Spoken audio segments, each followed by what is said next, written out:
La legislación electoral vigente obliga a las instituciones públicas a evitar la difusión de cualquier obra de gobierno a través de los canales de comunicación social que tenga disponibles durante el proceso comicial de 2012, absteniéndose particularmente a la mención de lemas y difusión de logotipos oficiales.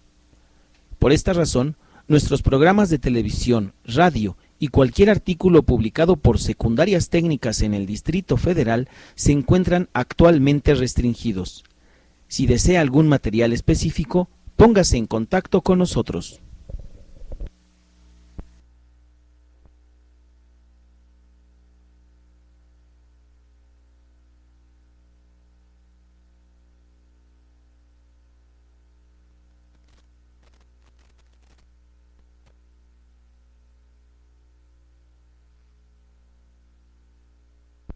Estamos otra vez con ustedes al aire aquí en DGES TV y es un honor estar con la doctora Lilia Núñez Orozco, jefa de Neurología del Centro Médico Nacional 20 de noviembre. Bienvenida, doctora. Muchas gracias, Susi. Me encanta estar aquí porque hemos tenido una excelente respuesta de las escuelas y pues queremos continuar informándoles sobre lo que es la epilepsia y las necesidades que los pacientes con epilepsia tienen, sobre todo desde el punto de vista social.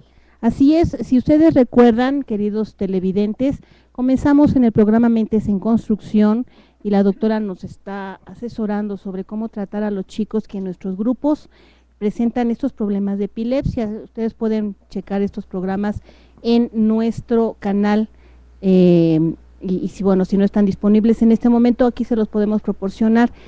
En este momento estamos dando inicio a un nuevo espacio en el que vamos a hablar ya en temas más generales sobre este padecimiento en la población y bueno, ¿quién más que la doctora que nos va a platicar sobre esta situación? Bueno, yo creo que debemos retomar un poquito la definición para después ver cómo es que repercute en la vida de las personas que la padecen.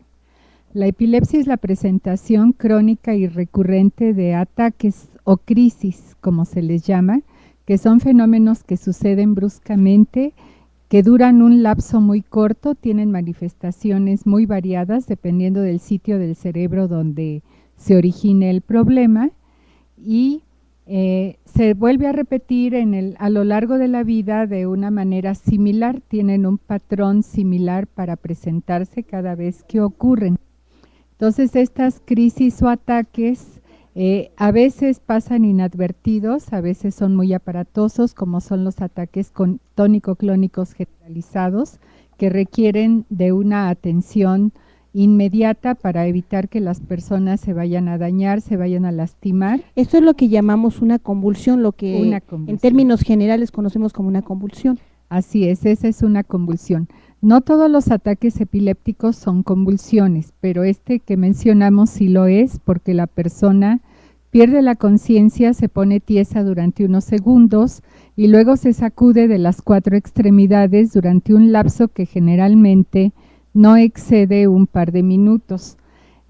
Durante este periodo obviamente no se da cuenta de nada y cuando termina queda confuso, muy adolorido y con dolor de cabeza, con mucho sueño, con mucha inquietud de no saber qué le pasó y es cuando en este lapso de pocos segundos o minutos debe de ser auxiliado. Cuando sucede la crisis, el sujeto puede caer al suelo y mucha gente quiere levantarlo o ponerlo en una cama. Lo que deben hacer es dejarlo en el suelo, protegerle la cabeza, ponerlo de lado para que la cantidad de flemas y salivación que son muy abundantes durante el ataque no le vayan a obstruir la vía respiratoria.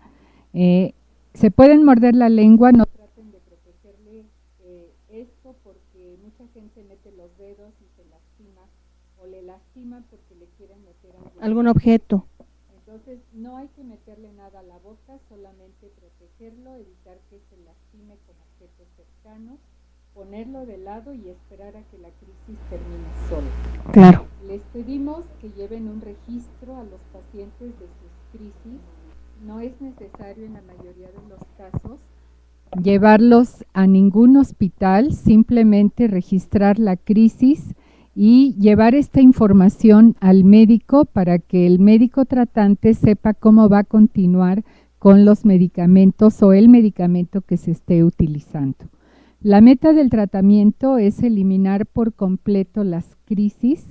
Esto es el 100% y desafortunadamente nos topamos con que los pacientes nos dicen después de muchos años de tener el problema que están llevando un control con su médico, pero siguen teniendo crisis muy frecuentes. Esta situación de crisis frecuentes, desde luego no significa un control, llevarán una serie de consultas médicas, pero no un control. La meta es entonces eliminar las crisis por completo durante el resto de la vida. ¿Por qué razón? Pues porque las crisis significan un riesgo de lastimarse, un riesgo de que haya daños secundarios en el cerebro debido a las descargas eléctricas anormales frecuentes y que esto repercuta en el desempeño intelectual del individuo.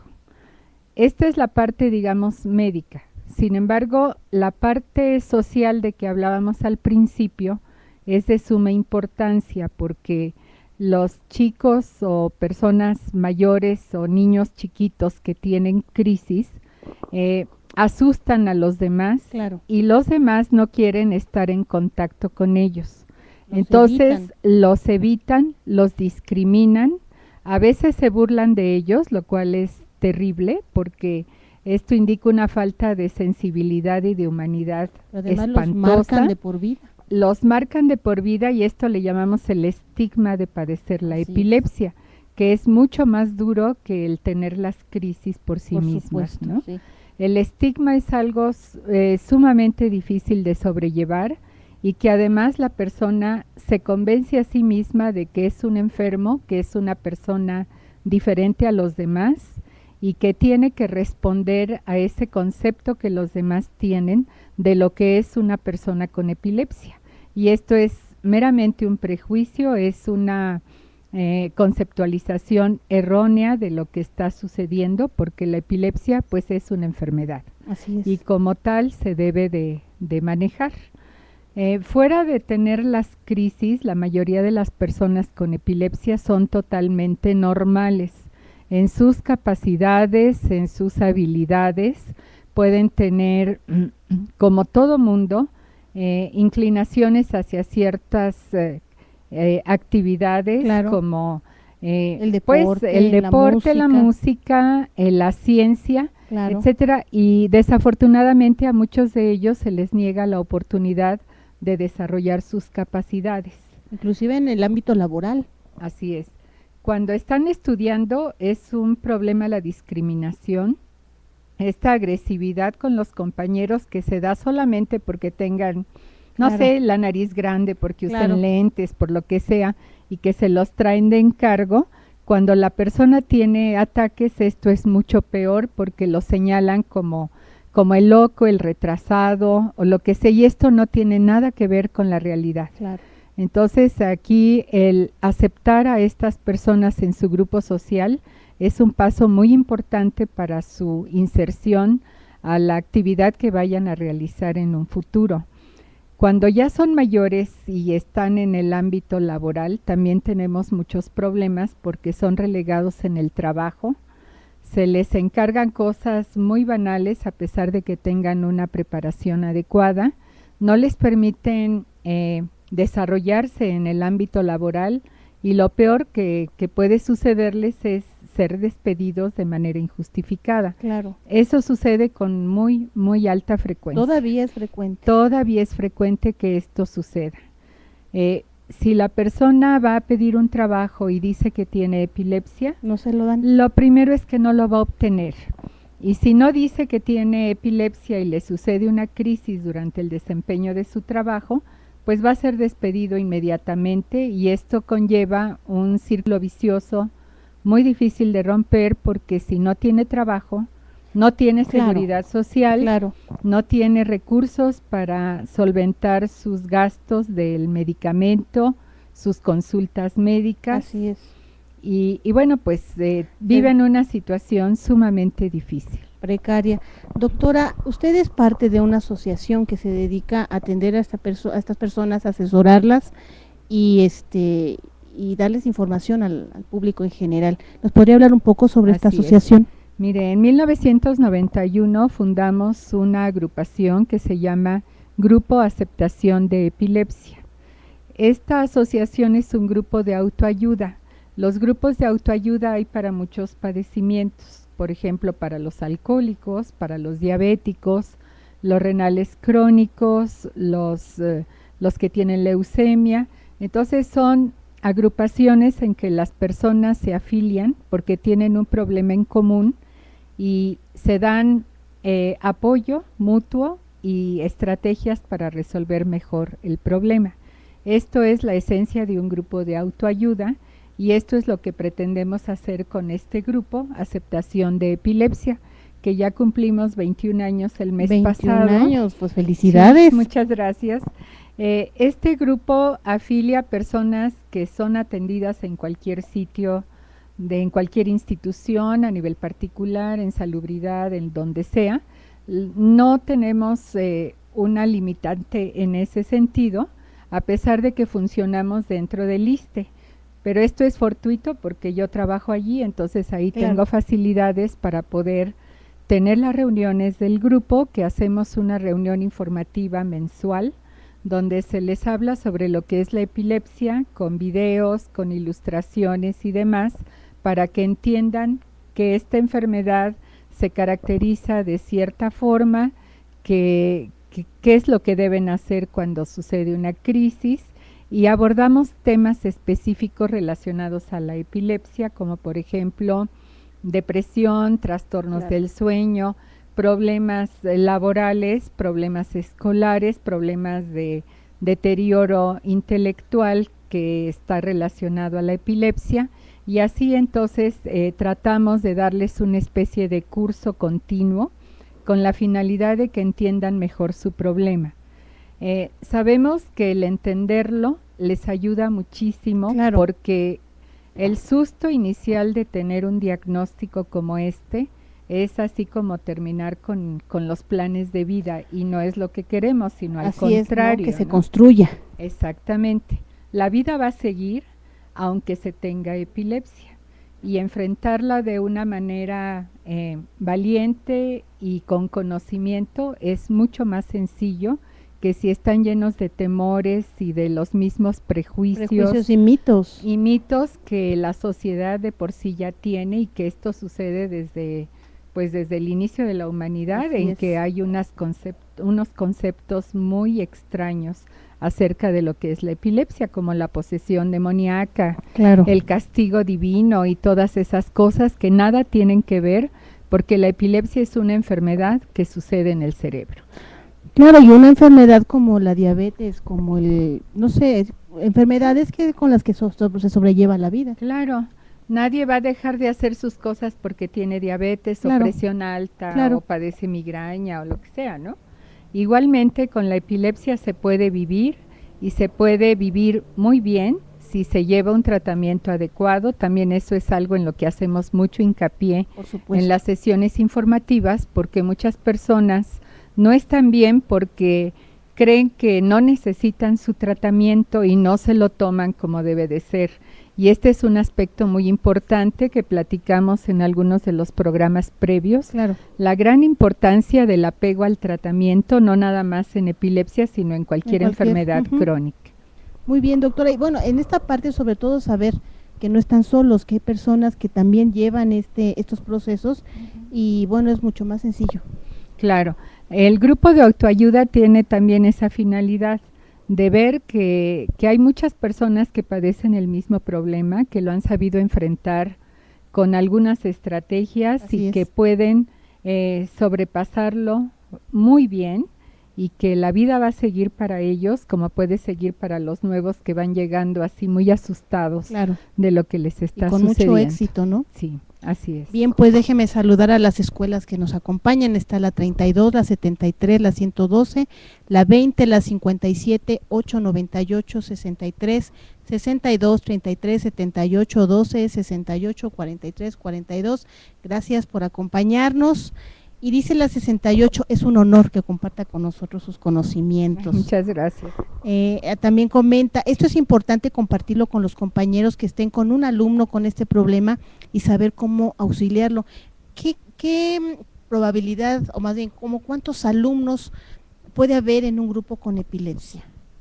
Bueno, la población general va a tener un 2% de personas con epilepsia.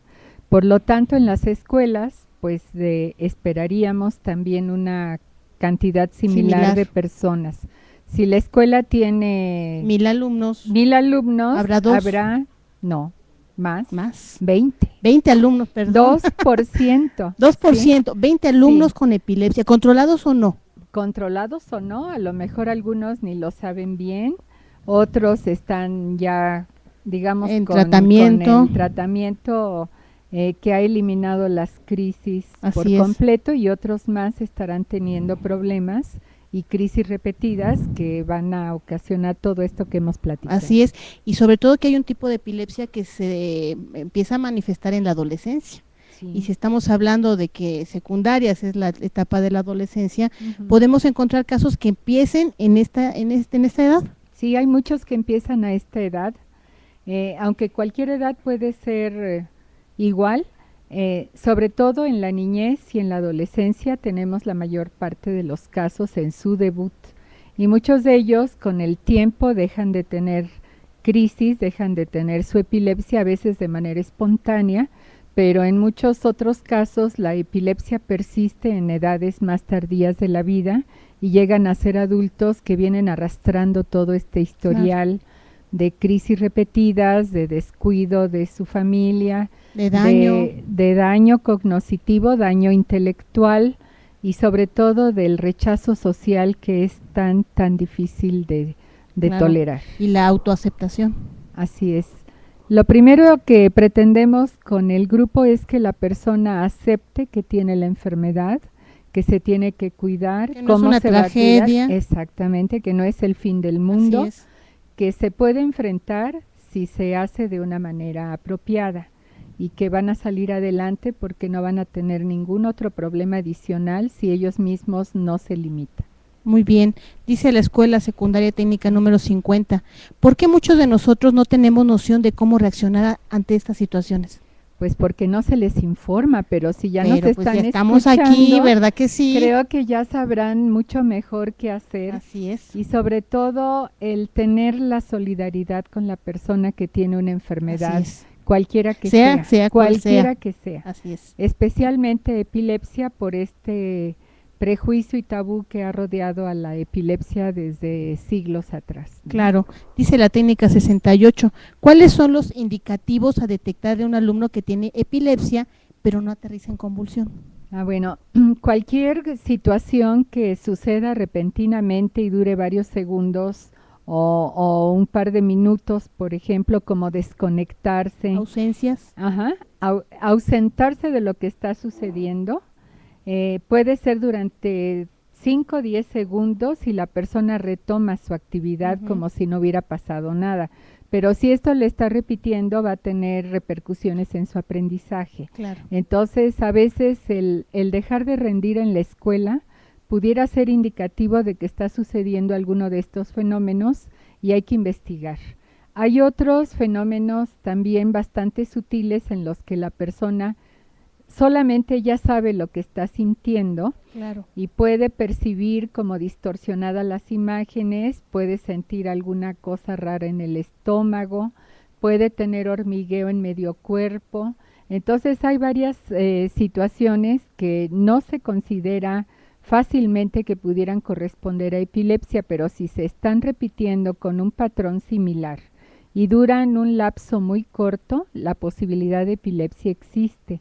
Y hay que consultar al médico para ver si es esto, porque estos como avisos que les llaman las personas que tienen después convulsiones, ya son crisis por sí mismas, y estas pueden desencadenar o transformarse en un ataque grande, en una convulsión aparatosa, y bueno, pues esto ya se había avisado y no se le prestó mucha atención. Mucha observación de los maestros. de los maestros, de los las familias, compañeros, de la familia, sí. Claro, muy bien. Dice la técnica 50, es un tema muy importante, por supuesto. La 60, yo pediría un curso para el docente frente a grupo porque los cursos que nos dan no hablan de estos tipos de temas. Bueno, la buena noticia es que a partir de esta fecha vamos a tener un programa mensual con la doctora Lilia Núñez en la que nos va a asesorar. Seguramente ustedes se van a conectar a nuestro chat para que hagan sus preguntas, sus comentarios, y bueno, la doctora va a estar con nosotros aquí. En nuestro calendario de actividades ya están programadas las fechas.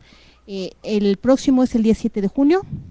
7 de junio va a estar también aquí con nosotros, así es que vayan platicándolo en las escuelas, hagan sus preguntas para que cuando esté aquí la doctora, pues claro, aprovechemos la visita. Les aclaramos las dudas y platicaremos de otros aspectos de lo que es la epilepsia. Claro, pero además ustedes tienen una reunión mensual en su asociación.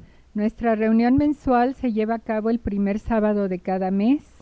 El próximo sábado, este sábado 5 de mayo, pasado mañana, que aunque sea día de fiesta ustedes nacional, trabajan.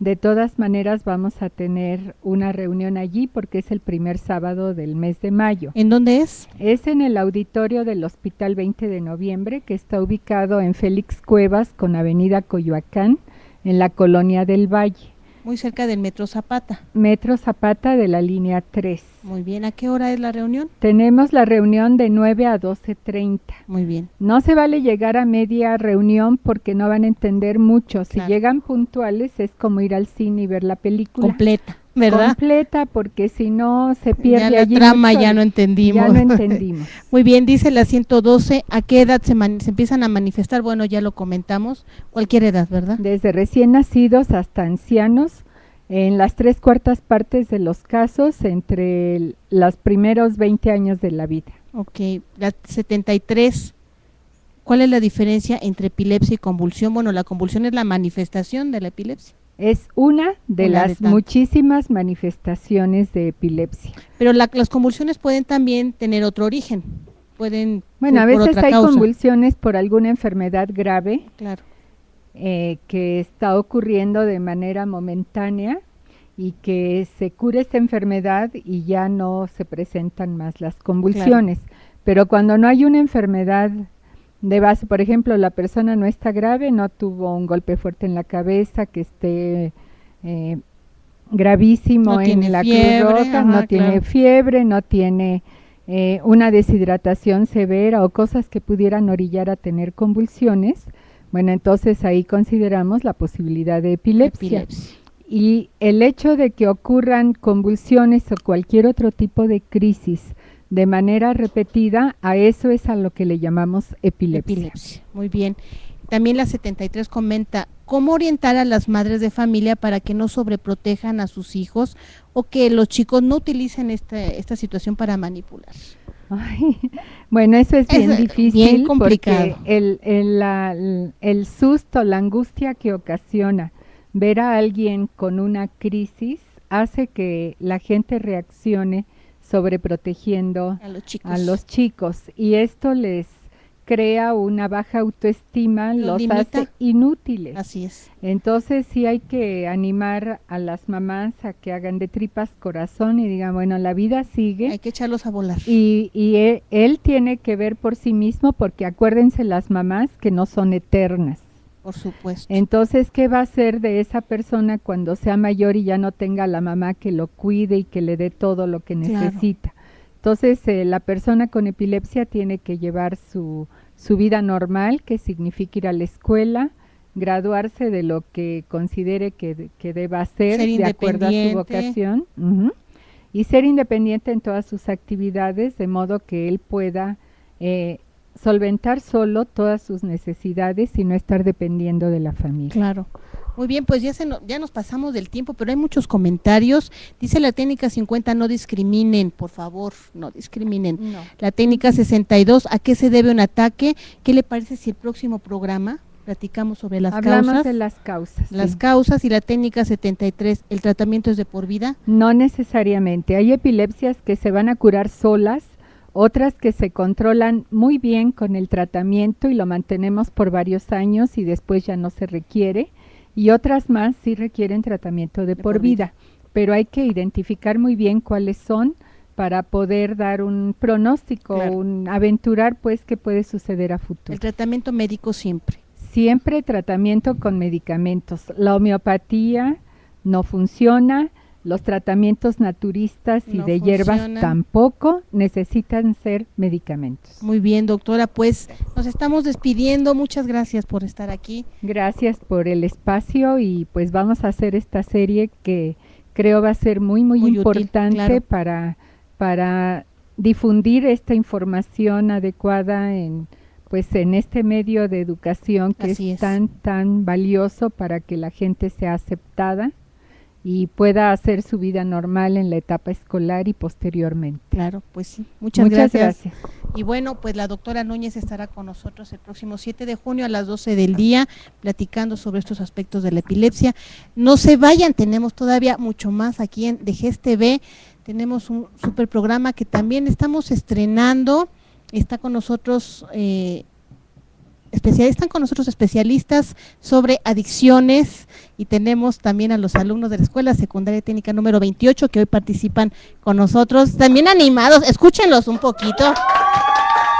Así es que no se vayan, seguimos aquí en DGES TV, mi nombre es Susana Argueta, regresamos rapidísimo.